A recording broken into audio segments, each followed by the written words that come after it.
Macoser, para sus productos Singer y Florencia, presenta con exclusividad este programa de difusión educativa y cultural.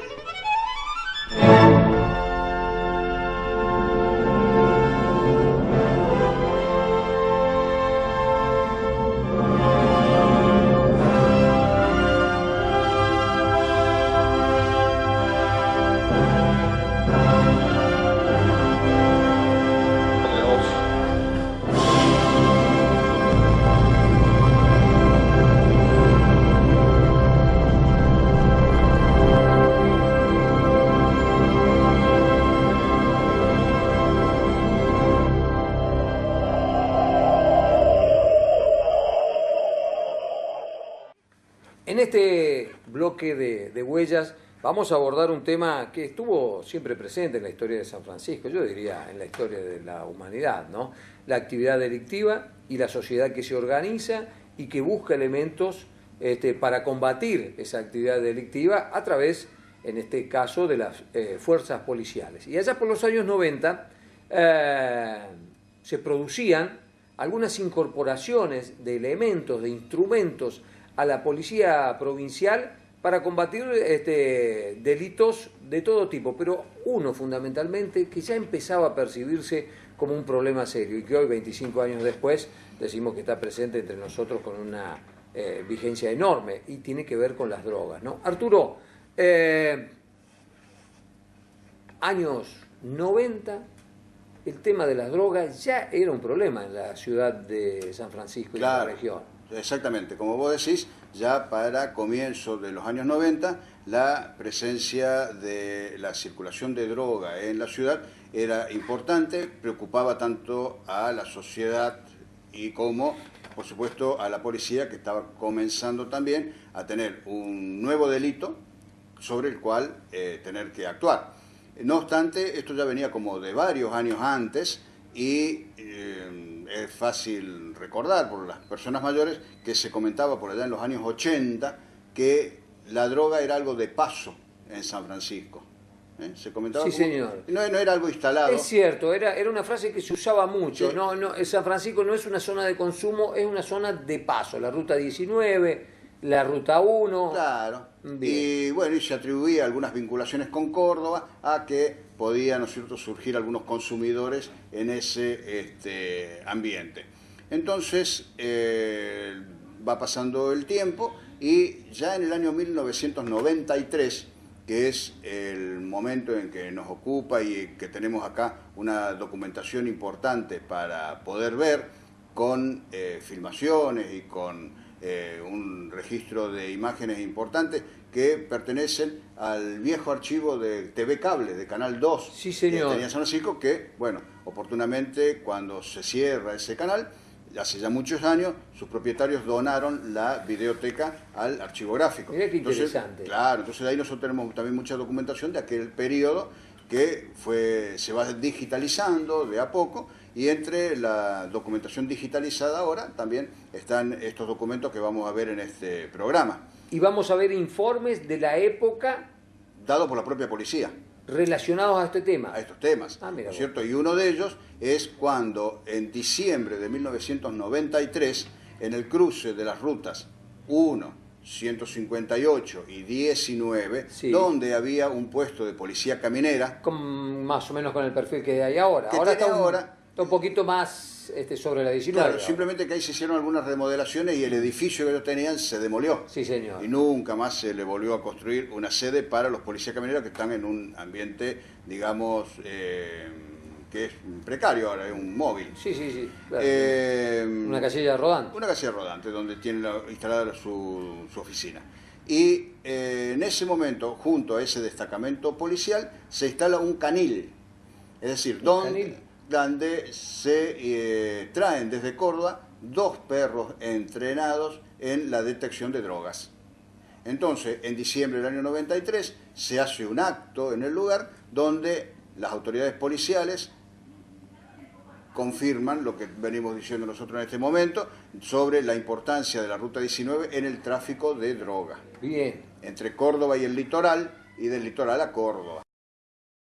Se encuentra con nosotros el comisario inspector Boero. Quisiera que nos comente respecto de esta nueva modalidad de trabajo en esta policía caminera. ¿Para qué se van a inaugurar esta nueva forma de trabajo?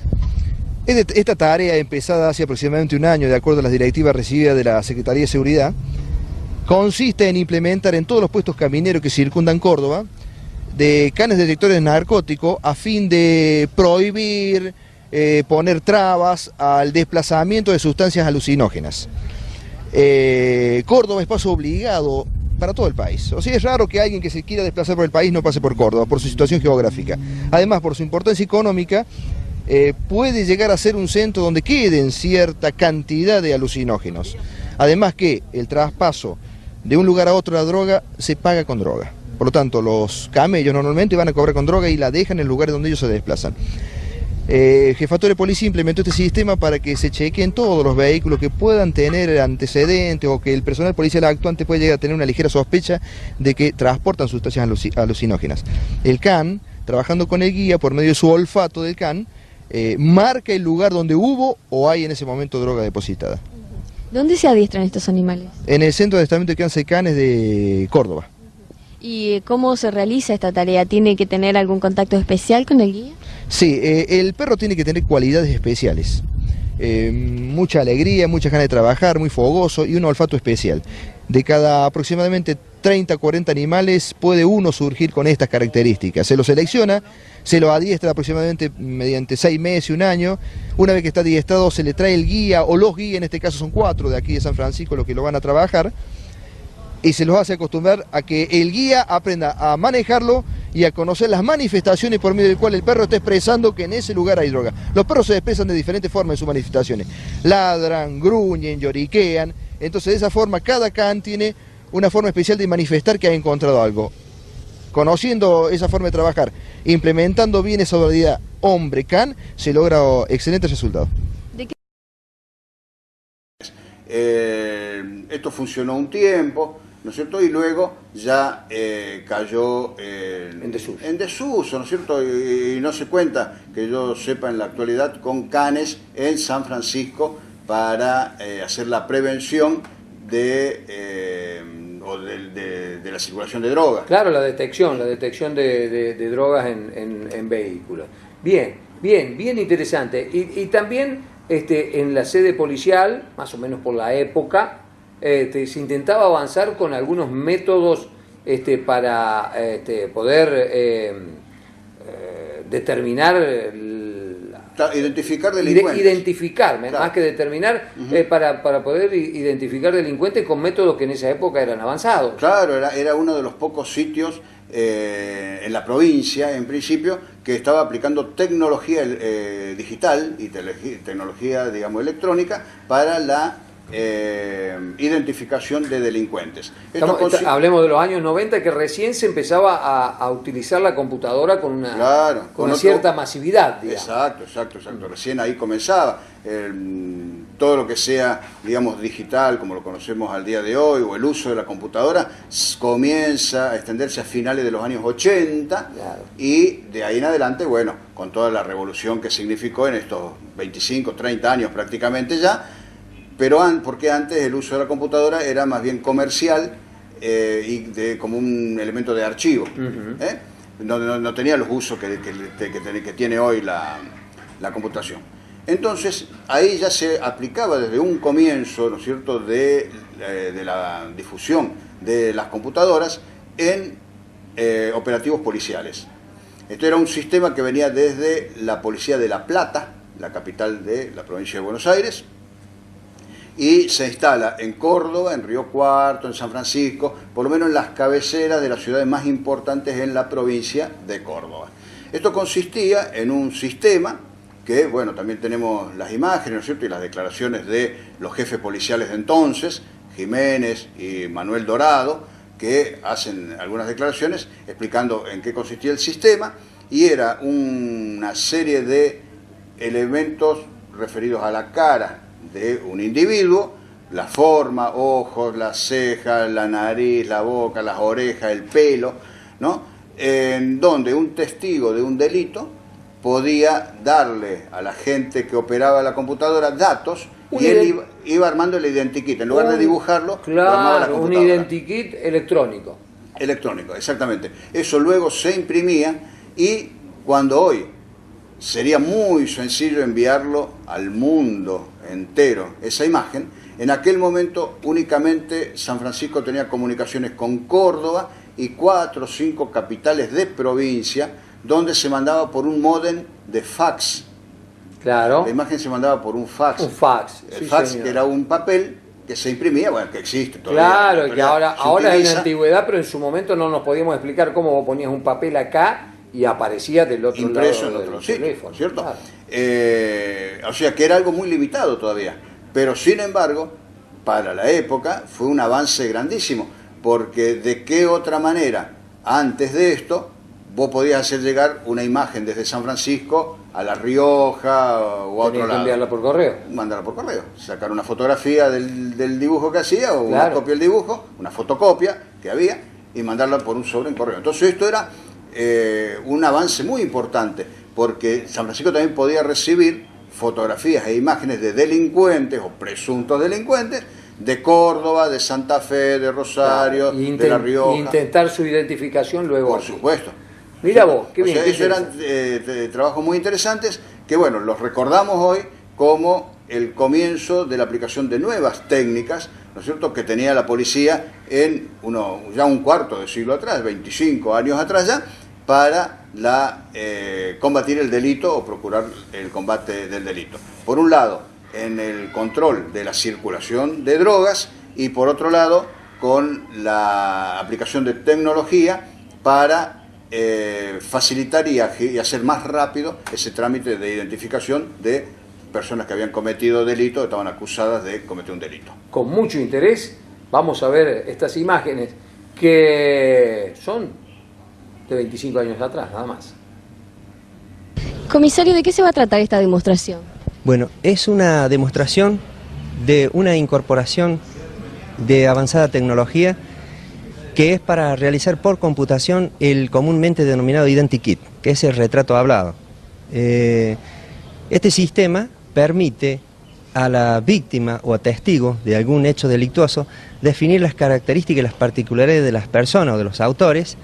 Entonces se le va realizando por computación el rostro con distintas formas y después, una vez que obtiene la similitud que manifiesta el testigo o la víctima, se imprime de inmediato y se pasa por fax o personalmente a las distintas unidades policiales, y esto tiene como fin mejorar las técnicas y las actividades destinadas a la lucha contra la delincuencia. ¿Esto se logró a través del esfuerzo personal de la Unidad Regional 6 o es una disposición general de la Policía de la provincia?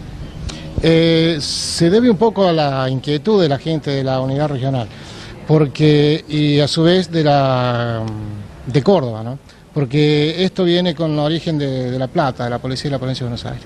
¿Esto es general en otras policías o es algo muy nuevo que se va a utilizar ahora?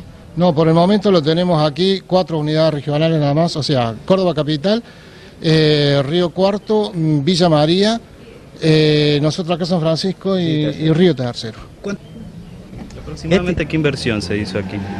Bueno, la inversión es la computadora y el módem fax telefónico, que eso también nos permite realizar mediante sistemas de códigos, realizarlo de computadora a computadora. Por ejemplo, con Buenos Aires, Policía Federal, Catamarca, Mendoza, que son las provincias que están, y Córdoba Capital, que están conectadas por este sistema de fax, modem fax telefónico.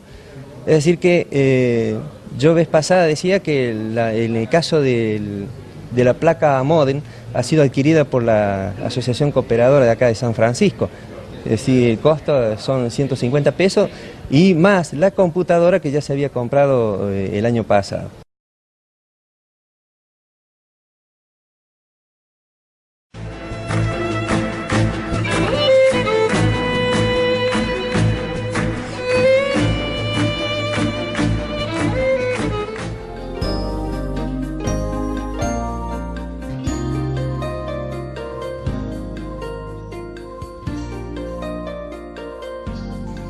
En San Francisco, distintos espacios tienen los nombres de vecinos que en alguna oportunidad han trabajado en beneficio de la comunidad.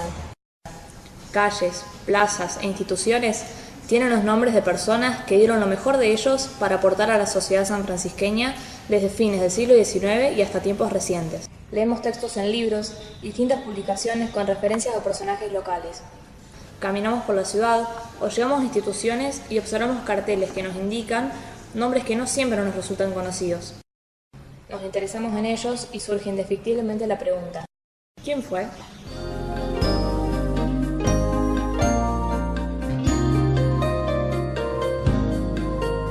Marcelo Amsler, que nunca terminó sus estudios primarios, fue uno de los intelectuales mayores de San Francisco en el siglo XX. Nació en San Francisco el 6 de mayo de 1911 y siendo niño cambió la disciplina del aula por la no menos rigurosa disciplina del trabajo, haciendo sus primeras experiencias en distintos talleres gráficos, entre ellos los de la voz de San Justo. Allí vinculó el trabajo de la imprenta con el periodístico y ya adulto, con una sólida formación, asumió la dirección del diario en el año 1941, cargo que ejerció hasta 1946. Fue entonces que dejó definitivamente la actividad periodística y se dedicó a ser librero y editor de libros.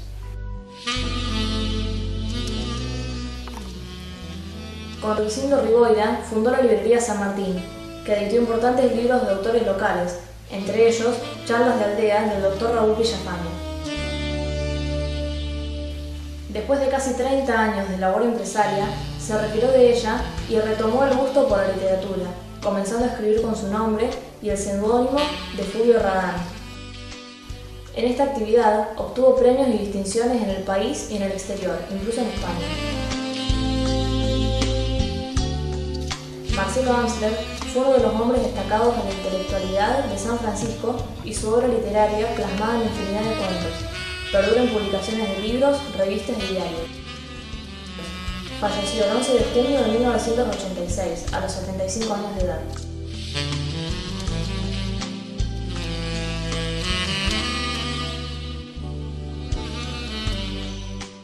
Vamos a hablar de un tema que no es muy conocido en la historia local, y es más, cuando se trata a nivel nacional o a nivel internacional, siempre despierta interés y está rodeado de un halo de misterio. Nos referimos específicamente a la masonería. Vamos a hablar de la masonería en términos generales para ubicarnos en el tema, pero lo que nos interesa y el tema que va a desgranar Arturo con los datos, con la información con la que contamos, es la masonería en San Francisco, los datos con los que contamos de la presencia de masones en la ciudad de San Francisco. Arturo, cuando uno habla de masonería hay como un halo de misterio porque se trata de sociedades de características secretas, ¿verdad? Claro, originalmente han sido unas organizaciones secretas, por supuesto, o grupos de personas que generalmente son profesionales, personas destacadas dentro de una sociedad, que se agrupan en esas entidades con la finalidad, al menos es lo que siempre se menciona, de hacer el bien, de hacer un beneficio a la sociedad. Esto ya arranca en Europa, allá por el siglo XVII, siglo XVIII,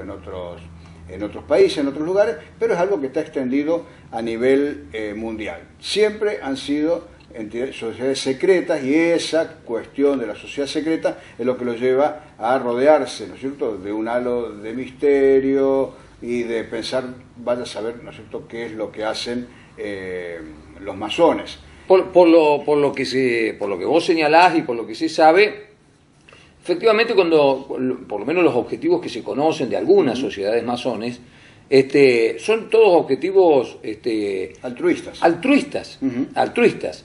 Y es como que se confabulan para ejecutarlos. Lo que sí, después eso se ha traducido en muchos casos en sociedades que persiguen también finalidades de beneficios personales, porque entre los miembros después se prestan favores, se ayudan y buscan acceder al poder y desde esos lugares también obtener algunos beneficios personales. Claro. El tema es que precisamente el origen que se le da a la masonería es como que fueron constructores quienes se agruparon en principio como para compartir los conocimientos de la profesión sin revelar secretos. De ahí viene, y luego ha ido derivando en otras ramas posiblemente profesionales y también en algunos casos en la cuestión política. Claro.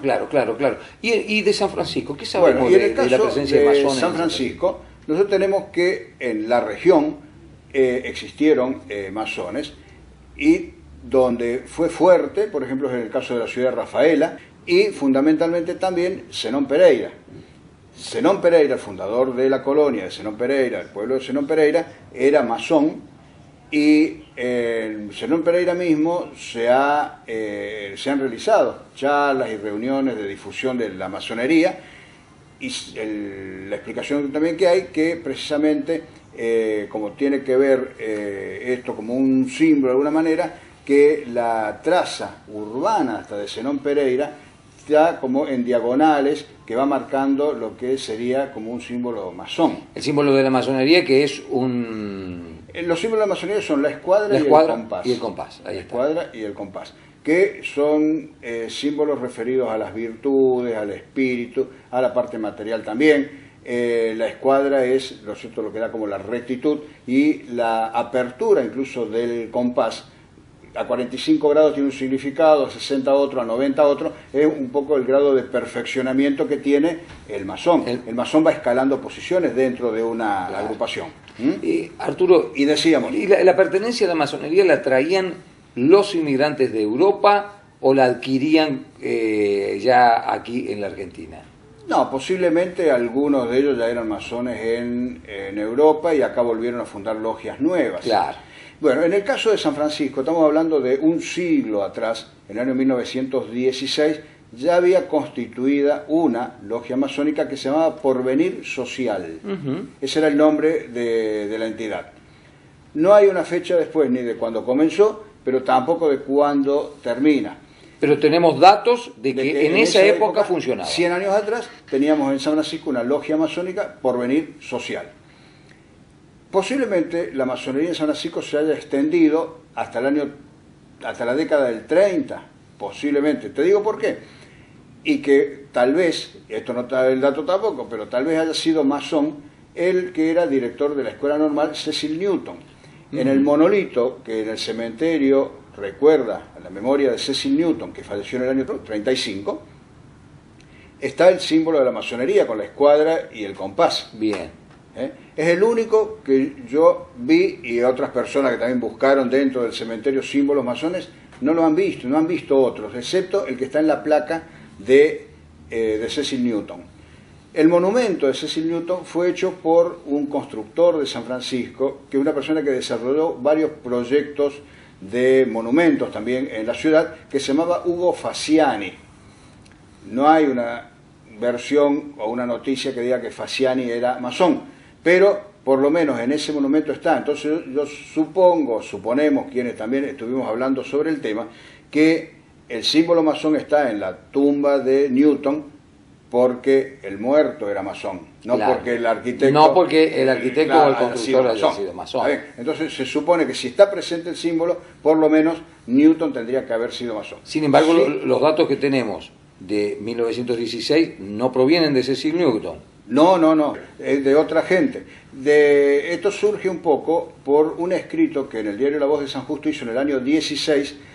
Amadeo Belén Cabrera escribe una nota sobre la masonería local, sin identificarse él como masón, pero criticando a la masonería de San Francisco como gente que llegaba a integrarse en la masonería local, en algunos casos por simple curiosidad, ¿no es cierto? Y otros, así porque tenían verdadero interés de pertenecer a una logia masónica, y otros más decían por vanidad. Es decir, porque suponían que pertenecer a una logia masónica te podía elevar tal vez socialmente, pero teníamos en cuenta también por otro lado que era secreto. Claro. Entonces la sociedad tampoco sabía que vos pertenecías a la logia masónica. No obstante, él critica bastante la calidad, digamos, de las logias masónicas locales. creía que le faltaba alguna rigurosidad que en otros lados tenía, en fin. No las criticaba por la existencia no, a las para logias. nada. Al contrario, él era masón. Él después, al año después se sabe que él era masón. Y él escribe, en ese momento, yo aquí traje un escrito porque es interesante tenerlo presente y decirlo con las palabras que Belén Cabrera que él utilizó en lo había 1916. Dicho, ¿no? Él había escrito en el año 16, dice, rematando esta crítica que él le hacía, dice, hoy los hermanos de este valle, el tema de los hermanos es que se consideran ellos todos hermanos, por eso precisamente después cuando muere en el año 17 Luis Amalvi, que también era masón, era un hermano venerable, que es decir, que ya tenía un rango. Tenía un rango, había escalado dentro de lo que es de la logia. La logia, dentro de lo que es la estructura de la logia. La estructura de la logia, porvenir social, que era la nuestra, de San Francisco. Dice, hoy los hermanos de este valle, abatido su taller por inercia colectiva, se dedican a la tarea de perseguirse mutuamente. Ora, atacando la obra ajena en los distintos negocios de la vida, algo fuera de la logia masónica. Sí, señor. Éramos comerciantes, pero nos perseguimos, claro, nos ayudamos como era al principio claro. ese de la masonería. Atacando la obra ajena en los distintos negocios de la vida, ora calumniando a los hermanos en la fe jurada, al sentirse vencidos en la lucha cotidiana ante el éxito ajeno. O sea, se traicionaban afuera, por envidia. Por envidia. Claro. Dice, claro, y eso rompía con los cánones de la logia. De la logia, que es precisamente la solidaridad, exacto, la hermandad. Y ayudarse. Pero cuando salían de la reunión y de lo que fuese, comercialmente se mataban, dirían hoy. Se criticaban. Se criticaban y competían muy fuerte en lugar de ayudarse. Sí, señor. Y dice, y mordidos. Que son características, si se quiere, perdón, Arturo, ¿no? ¿Sí? Que te interrumpo.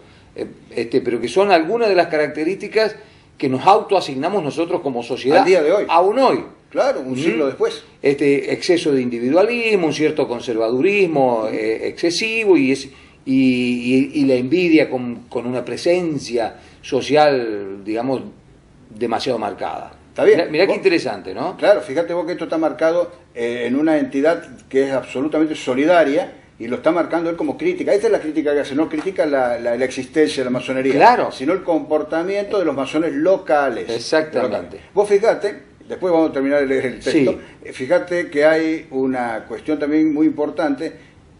Al día de hoy nosotros no sabemos, yo no lo sé, si hay masones o no en San Francisco, y si hubiese alguna logia masónica hoy en San Francisco. Operativa. Operando. Puede que haya masones de acá, de alguna logia en otro lugar, claro, es posible.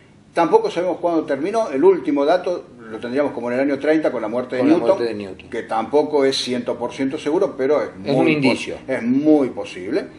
Bueno, no prosperó, podríamos decir, en San Francisco la masonería, ni prosperó el cooperativismo. Sí, señor.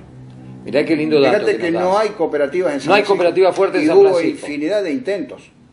Muchísimos. De hecho, hay algunas cooperativas, pero es como que no pueden crecer. Y no, vos tenés cooperativas de vivienda, pero no son de acá, en fin, y funcionan más como empresa casi que como mientras que en lugares como Devoto, como Porteña, todos los pueblos de la zona. Claro, hay cooperativas fuertes. Tenés razón. Mirá San Francisco no tiene, qué linda comparación. ¿Sí? Y acá hubo infinidad de data que hablan de un perfil social, ¿no? Por supuesto. Sí, señor. Bien, bien interesante. Bien, vamos de nuevo Las propias logias tenían dificultades por ese tema. Para su operatividad en San Francisco. Por el carácter de la gente. Sí, señor. Dice, bueno, los hermanos en la fe jurada, al sentirse vencidos en la lucha cotidiana ante el éxito ajeno y mordidos por la sierpe de la envidia, dejan que los eslabones fraternales sean rotos por los demonios de las pasiones.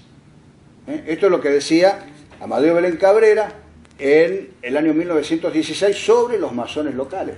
Al margen de lo que dice, que ya lo hemos analizado bastante en extenso, qué pluma la de Amadeo. No, por supuesto. ¿No? Y una persona muy joven, en el año 16, una persona de alrededor de 30 años. Qué pluma, 29 años, 30 años. Qué excelente a la hora de manifestar pensamientos, ¿no? Muy claro. Muy clarito. Muy claro. Muchachos, aquí la logia no funciona. ¿Por qué no funciona? Porque somos envidiosos, porque nos juramos hermandad, pero cuando salimos competimos, no nos ayudamos, y eso hace que se rompan los lazos fraternales que hablaban ellos.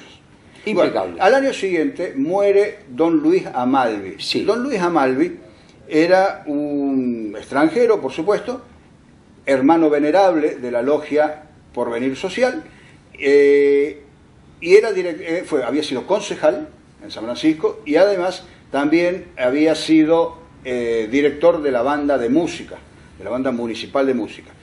La muerte de Amalvi, no esperada, porque tuvo un largo proceso de enfermedad, conmovió de todos modos no solamente a los sanfrancisqueños, sino a los hermanos de las logias de la región. Y fue multitudinario el sepelio, a tal punto que desde su casa mortuoria, porque se velaba en la casa del muerto, en el domicilio. Claro, se lo llevó hasta la plaza, cerca de la iglesia, a pulso. Plaza General Paz. La Plaza General Paz. Lo llevaron a pulso hasta allá y recién ahí lo ponen en el coche fúnebre, que era tirado por caballo del momento, que lo van hasta el cementerio.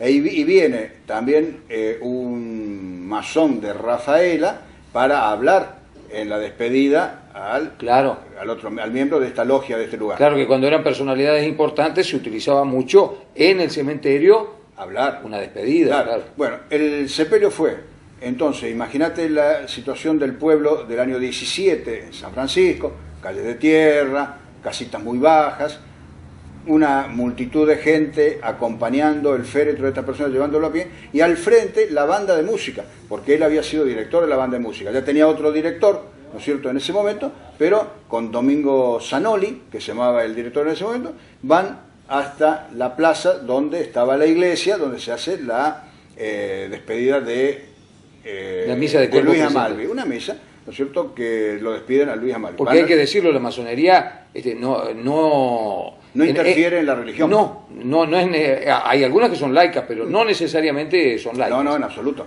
Es más, cuando hablan después en el cementerio, los que lo van a despedir, que de San Francisco hablan Amadeo Belén Cabrera, por supuesto, y Amadeo Belén Cabrera, sin nombrar a Dios, ¿no es cierto?, él habla de el gran arquitecto, que el gran arquitecto es el nombre que le ponen los masones a un ser supremo. Un ser supremo que es el organizador. Claro, que organizó el mundo, organizó el universo. El que hizo y el que hace el mundo. Claro, es el gran arquitecto del universo, claro. Ese es el nombre. Se dirigen a él, ¿no es cierto? De modo tal que ese gran arquitecto del universo aglutina, si hay diversas religiones, a el hacedor de las diversas religiones. Y el otro que habla es Miguel Balengo, que también era de San Francisco, obviamente ahí queda revelado también como masón, y también con los conceptos de siempre, ponderando por supuesto la figura del desaparecido. Y pasado esto, ¿no es cierto?, no hay otra referencia después a la masonería en San Francisco. Evidentemente la logia Porvenir Social, que es la que estaba en el momento, tiene que haber continuado. Y fíjate vos que Amadeo Belén Cabrera, para ese tiempo, es cuando él funda su periódico y después el diario El Progreso. Y El Progreso es un nombre también vinculado a cuestiones masónicas, sí, ¿no? O sea, el masón generalmente, digamos, apunta hacia precisamente esto: el porvenir social, el progreso, el desarrollo, la fraternidad, la ayuda, la solidaridad. Esos son los principios que los unen a ellos. En San Francisco hubo gente que quiso desarrollarlo. No sabemos al día de hoy si hay o no hay, pero por aquellos indicios que hace un siglo atrás nos indicaba Amadeo Belén Cabrera, evidentemente no prosperaron. Usted que está viendo Huellas seguramente se ha enterado, como yo, de muchos datos que tienen que ver con esto, con la presencia de estas sociedades secretas en nuestra ciudad de San Francisco. Macoser, para sus productos Singer y Florencia, presentó con exclusividad este programa de difusión educativa y cultural.